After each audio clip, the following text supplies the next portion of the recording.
Bona tarda a tothom. Gràcies per haver-me elegit per dir les paraules en un acte tan significatiu com aquest. És una gran responsabilitat representar tants companys. Per això des d'ara demano disculpes si algú no se sent representat. Va ser la Setmana Santa de 1977.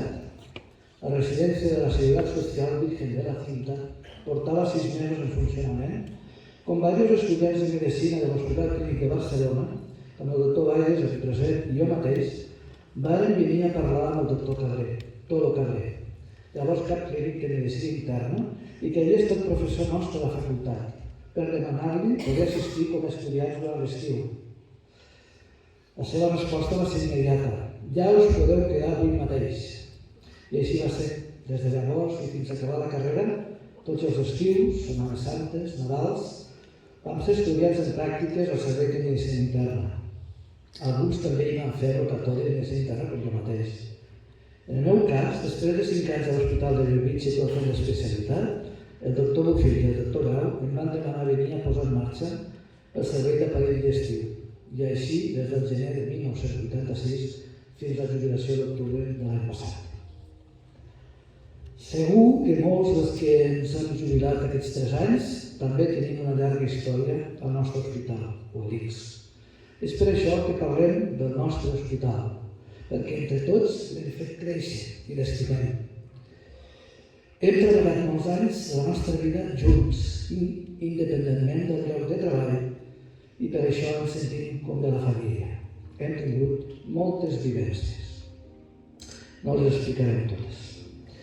En aquesta història hem hagut sempre de lluitar molt i probablement més que els treballadors d'altres centres de les capitals de província o dels de prop de Barcelona per obtenir un poc menys, però ho hem fet amb ganes i estem orgullosos de l'ho aconseguit. Recordo les assemblees al saló d'actes, ja fa anys desaparegut, com s'ha dit abans, per reivindicar l'ampliació de l'hospital o per demanar un nou hospital o per demanar diverses coses.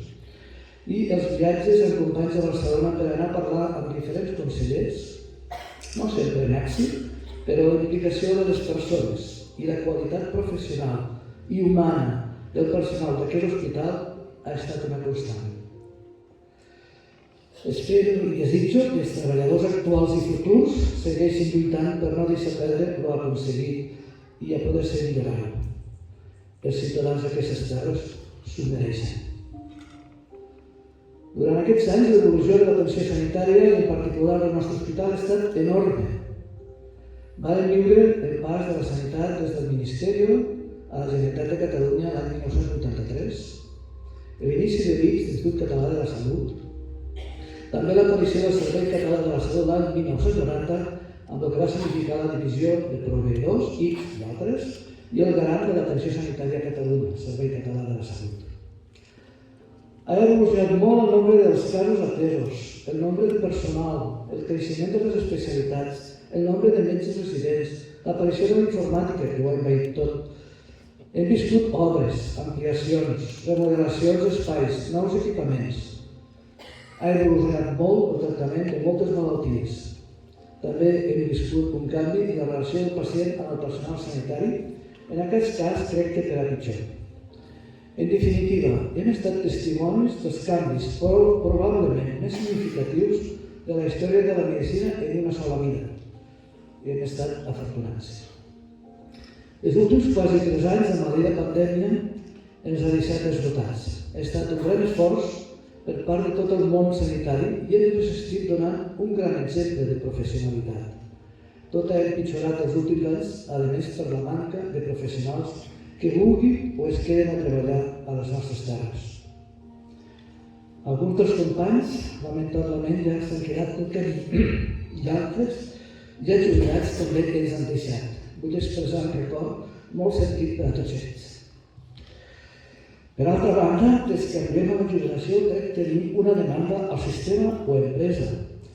Més sensibilitat en aquest moment per tenir una transició amb menys problemes. I a poder ser tenir un tipus de document que acrediti que com ets treballadors de la casa.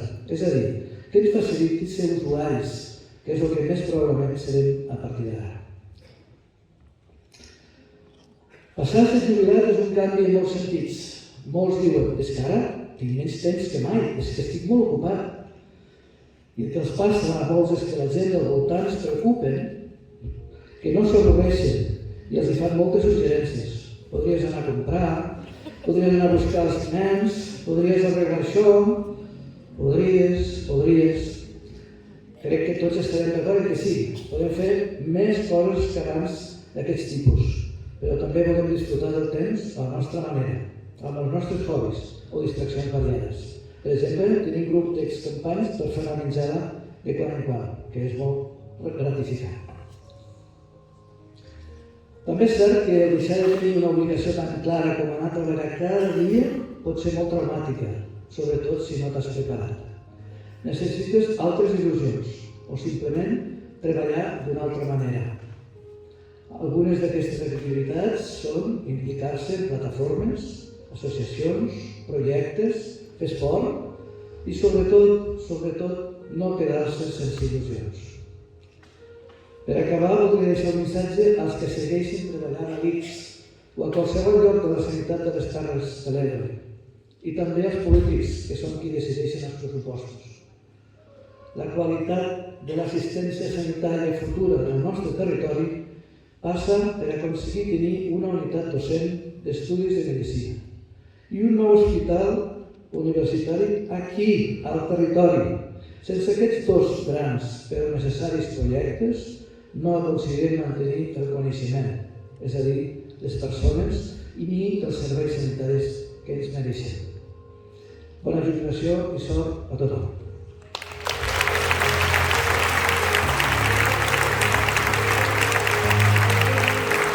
Moltíssimes gràcies al doctor Giner. Novament, emocions, reivindicacions també i sentiments en aquests parlaments.